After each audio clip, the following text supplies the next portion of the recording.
आज की इस वीडियो हम क्लास 8 में जितने भी बच्चों का साइंस का पेपर था उन सभी बच्चों के लिए वीडियो रहने वाली है। आज हम इवनिंग शिफ्ट की आंसर की देखने जा रहे हैं।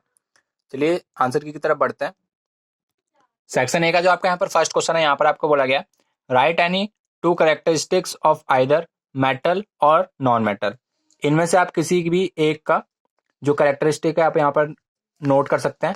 मैं यहाँ पर मेटल और नॉन मेटल दोनों का बता देता हूँ। जो मेटल है और यहाँ पर जो नॉन मेटल है, मेटल में आप ये लिख सकते हैं कि ये जो है ये मैलिएबल होते हैं और ये डक्टाइल भी होते हैं। DUCTILE, ये डक्टाइल होते हैं, मैलिएबल होते हैं। और नॉन मेटल, नॉन डक्टाइल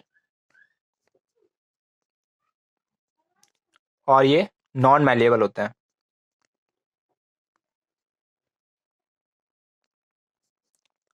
आगे बढ़ते हैं। अगले क्वेश्चन में आपको बोला गया what will be the value of reflection angle if the incidence angle is 60 degree. यहाँ पर मैं सरफेस बना देता हूँ। यहाँ पर आपकी जो इंसिडेंस रे है ये आपकी 60 डिग्री एंगल बना रही है नॉर्मल से। तो फिर ये जो आपकी रिफ्लेक्टेड रे है ये कितना एंगल बनाएगी? ये भी बनाएगी आपके 60 डिग्री का। अगर आपने पढ़ा होगा तो फिर ये जो आपकी इंसिडेंस रे है जितना ये एंगल बनाती है नॉर्मल से उतना ही आपकी रिफ्लेक्टेड रे भी बनाती है। ठीक है। और यहाँ पर दोनों हिंदी मीडियम और इंग्लिश मीडियम का सेम आंसर रहने वाला है। इसका आपका आंसर हो जाएगा 60 डिग्री और इसमें आपको किसी भी एक का भी आपको यहाँ पर कैरेक्टरिस्टिक्स लिख देना था। और नेक्स्ट क्वेश्चन में आपको बोला गया कि जो अमीबा है वो एग्जाम्पल है प्रोटोजोआ का। तो फिर यहाँ पर ट्रू होगा इसका आंसर। जो अमीबा होता है वो आपका प्रोटोजोआ का जो है एग्जाम्पल है। और यहाँ पर Penicillium is an example of fungi. तो फिर यहाँ पर इसका भी आंसर होगा ट्रू। ये भी आपका एग्जाम्पल होता है फंजाई का। और हिंदी मीडियम में भी सेम आंसर रहेगा सत्य। और यहाँ पर इसका भी सेम आंसर रहेगा सत्य। और यहाँ पर आपको बोला गया कि मानव शरीर में कौन सी दो एकल कोशिका पाई जाती है। तो फिर यहाँ पर इसका जो राइट आंसर हो जाएगा वो होगा स्पर्म और ओवम। और यहाँ पर फिफ्थ क्वेश्चन में आपको बोला गया कि धातुएं जल से अभिक्रिया नहीं करती, यानी कि जो आपके यहाँ पर नॉन मेटल होते हैं वो वाटर से रिएक्ट नहीं करते। तो फिर इसका आंसर होगा ट्रू, यानी कि सत्य। और यहाँ पर धातुएं जल से अभिक्रिया करती हैं तो फिर इसका आंसर होगा ट्रू। मेटल जो है आपके वाटर से रिएक्ट करते हैं। ठीक है, इसका भी होगा आपका सत्य। और यहाँ पर आपको लिखा हुआ है कि right the name of any one communicable disease और आर नॉन कम्युनिकेबल डिसीज। तो फिर यहाँ पर कम्युनिकेबल डिसीज के आपके एग्जाम्पल होंगे, यानी कि इसके जो नेम होंगे वो होंगे एड्स, मलेरिया एंड कोलेरा। यानी कि इसमें आपके वो डिजीज आती हैं जिसमें जो है आपकी बीमारी फैल सकती हैं। और नॉन कम्युनिकेबल डिजीज में आपकी वो सारी बीमारियां आती हैं जो फैलती नहीं है, जैसे डायबिटीज, हार्ट डिसीज और ये सारी जितनी भी आपकी बीमारियां हैं ये आपकी फैलती नहीं है और ये वाली फैलती हैं। सेवंथ क्वेश्चन में आपको बोला गया कि यहाँ पर आपको इसका आंसर बताना है कि किसके बराबर यहाँ पर बल बटे क्षेत्रफल जिस पर यह बल लगता है। तो फिर यहाँ पर आ जाएगा आपका दाब, यानी कि प्रेशर जो है आपका होता है फोर्स अपॉन एरिया। और यहाँ पर आपको नेक्स्ट क्वेश्चन बोला गया एट्थ क्वेश्चन में which gas is produced during respiration bye yeast. Yeast जब रेस्पिरेशन करता है तो फिर वहां पर उस दौरान कौन सी जो है आपकी कौन सी गैस रिलीज होती है। तो फिर यहाँ पर आंसर आएगा आपका कार्बन डाइऑक्साइड। हिंदी में भी सेम रहेगा। और यहाँ पर नेक्स्ट क्वेश्चन में बोला गया नाइन्थ क्वेश्चन में कि फ्रिक्शनल जो आपकी फोर्स है वो आपकी नॉन कॉन्टैक्ट फोर्स है। इसका आंसर होगा आपका फॉल्स। जो आपकी फ्रिक्शन फोर्स होती है वो आपकी कॉन्टैक्ट फोर्स होती है। इसमें भी आ सकते आंसर होगा। और यहाँ पर आपको ये बोला गया है इन ह्यूमन आई कौन सी जो आपके सेल्स है वो सेंसिटिव होती है इन डीम लाइट। तो फिर यहाँ पर जो है रोड्स नाम की सेल होती है, हिंदी में इसको छड़े कहते हैं। तो फिर ये जो आपकी कोशिकाएं होती हैं ये आपकी सेंसिटिव होती हैं डीम लाइट में। और यहाँ पर आपको 11th क्वेश्चन में बोला गया कि किस बैक्टीरिया के कारण जो है आपका फॉर्मेशन होता है कर्ड का मिल्क के द्वारा। यानी कि आप दही बनाने के लिए दूध में जो आप बैक्टीरिया डालते हैं उसका नाम क्या होता है। तो फिर ये होगा आपका लैक्टोबैसिलियस नाम का ये आपका बैक्टीरिया होता है जो आपका मिल्क को कर्ड में कन्वर्ट करता है, यानी कि दही में कन्वर्ट करता है। हिंदी में भी सेम नाम रहेगा लैक्टोबैसिलियस। और यहाँ पर आपको 12th क्वेश्चन में बोला गया है कि force applied on an object in same direction add to one another, तो फिर इसका आंसर होगा आपका ट्रू। जब भी फोर्स आपकी सेम डायरेक्शन लग रही होती है तो फिर आप किसी और चीज में उसको ऐड कर सकते हैं। और यहाँ पर आपको बोला गया है planets revolve around the sun due to gravitational force, तो फिर इसका आंसर होगा ट्रू। सेक्शन बी में आपको यहाँ पर ये पिक्चर्स दे रखी है, इनके नाम आपको यहाँ पर बताने थे। तो फिर इसका हिंदी में नाम होता है अमीबा, इंग्लिश में भी अमोइबा होता है, और यहाँ पर इसका नाम होता है विषाणु, जिसको आप वायरस के नाम से जानते हैं। और यहाँ पर इसका जो नाम होगा वो होगा एस्परजिलियस, इंग्लिश में भी एस्परजिलियस ही कहेंगे। और यहाँ पर आपको बोला गया कि ये दृष्टिबाधित विद्यार्थियों के लिए था। सूक्ष्म जीवों में जो हमारे सूक्ष्म जीव होते हैं यानी कि माइक्रो ऑर्गेनिज्म होते हैं, उनके 2 यूजेस बताने थे कि वो उपयोग में किस किस चीज में आते हैं। तो फिर पहला आप लिख सकते हैं दूध से दही का जमना और अचार का बनना। यहाँ पर आपको बोला गया कि मैग्नीशियम ऑक्साइड जो है वो रेड लिटमस को ब्लू में कन्वर्ट कर देता है, ऐसा क्यों? तो फिर यह यहाँ पर इसका राइट आंसर होगा कि जो आपका मैग्नीशियम ऑक्साइड होता है वो आपका बेसिक करेक्टर शो करता है, जिस वजह से जो आपका रेड लिटमस है वो ब्लू में कन्वर्ट हो जाता है। और यहाँ पर आपको केमिकल रिएक्शन लिखनी थी, सल्फर डाइऑक्साइड विथ वाटर, तो फिर यहाँ पर SO2 plus H2O to give H2SO3।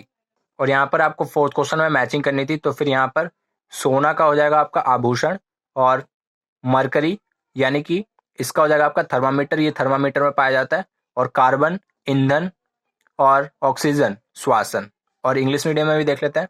Gold का हो जाएगा आपका ज्वेलरी, सी मरकरी का थर्मामीटर, कार्बन का फ्यूल, और यहाँ पर ऑक्सीजन का हो जाएगा आपका रेस्पिरेशन। इसी के और वाले पार्ट में आपको बोला गया कि आपको name a non metal which is stored in water, also give suitable reason for it. ऐसा कौन सा नॉन मेटल है जिसको आप वाटर में रखते हैं, और आपको यहाँ पर रीजन भी देना है। तो फिर इसका आंसर हो जाएगा फॉस्फोरस। फॉस्फोरस जो है आप वाटर में रखते हो जो नॉन मेटल है, ठीक है। और यहाँ पर इसका आपको रीजन भी प्रोवाइड करना था, तो फिर ये हो जाएगा आपका कि to prevent contact of phosphorus with atmospheric oxygen, जो आपका एटमॉस्फेयर में ऑक्सीजन होता है उसके कांटेक्ट में ना आने के लिए इसको हम वाटर में रखते हैं। 5th क्वेश्चन में आपको बोला गया कि जब कभी भी आप मटके को या किसी भी भारी सामान को अपने सर के ऊपर रखते हो, आपने देखा होगा जो कूली होते हैं वो अपने सर पर बहुत सारा भारी भारी सामान रखते हैं, और उससे पहले वो अपने सर पर कपड़ा लपेट कर रखते हैं, जिसकी वजह से जो आपका प्रेशर होता है सर पर वो कम लगता है। और यहाँ पर आपको बोला गया है कि आपको 2 वैक्सीन के टीकों का नाम लिखना है, यानी कि आपको यहाँ पर 2 वैक्सीन के नाम लिखना है। तो फिर पहला है आपका पोलियो वायरस, और सेकंड है आपका कोविशील्ड, जो कोरोना में को प्रिवेंट करने में मदद करता है। 7th क्वेश्चन में आपको बोला गया कि आपको यहाँ पर 2 फोर्सेस का नाम बताना है acting on rocket to launch satellite in its orbit, यानी कि यहाँ पर आपको 2 फोर्सेस का नाम बताना है जब कभी भी जो आपका रॉकेट है वो लॉन्च होने जाता है सैटेलाइट के तौर पर। तो फिर यहाँ पर इसका राइट आंसर होगा ग्रेविटेशनल फोर्स, और सेकंड होगा आपका upward force due to fuel thrust. यहाँ पर आपको 8th क्वेश्चन में बोला है कि आपको IVF का पूरा नाम लिखना है, तो फिर ये होगा आपका इन विट्रो फर्टिलाइजेशन। और यहाँ पर आपको बोला गया कि IVF के द्वारा जिस तकनीक द्वारा जन्मे शिशु को क्या कहते हैं, तो फिर यहाँ पर इसका आंसर हो जाएगा आपका परख नली शिशु। और यहाँ पर आपको बोला गया कि IVF तकनीक में संक्राणु और अंडाणु का निश्चयन शरीर के बाहर होता है, तो फिर ये है आपका सत्य, ये आपका ट्रू होगा, ठीक है। और वाले पार्ट में आपको बोला गया कि आपको यहाँ पर मुकुलन एक अलैंगिक जनन है, तो फिर इसका भी आंसर होगा सत्य यानी कि ट्रू। और मुकुलन के 2 उदाहरण लिखिए, तो फिर होगा आपका बैक्टीरिया, यीस्ट, जेलीफिश, आप यहाँ से कुछ भी ले सकते हैं। इंग्लिश मीडियम की बात की जाए तो फिर यहाँ पर आपको फुल फॉर्म बतानी थी IVF की, तो फिर होगा आपका इन विट्रो फर्टिलाइजेशन। और जो यहाँ पर IVF के द्वारा बेबीज बॉर्न करते हैं तो फिर उनको क्या कहते हैं, तो फिर ये होगा आपका टेस्ट ट्यूब बेबीज। और यहाँ पर आपको बोला गया है IVF टेक्निक के द्वारा fertilization of sperm and ova takes place outside the body, तो फिर ये है आपका ट्रू। नेक्स्ट क्वेश्चन में आपको बोला गया budding is an asexual method, तो फिर इसका आंसर होगा आपका ट्रू। और यहाँ पर आपको बोला गया write to example in which birding takes place, तो फिर इसका आंसर होगा बैक्टीरिया, यीस्ट एंड जेलीफिश।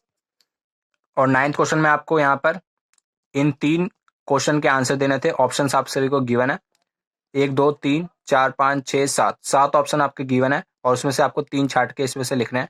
पहले का होगा आपका आकृति, दूसरे का होगा आपका पेशीय और तीसरे का होगा आपका संपर्क।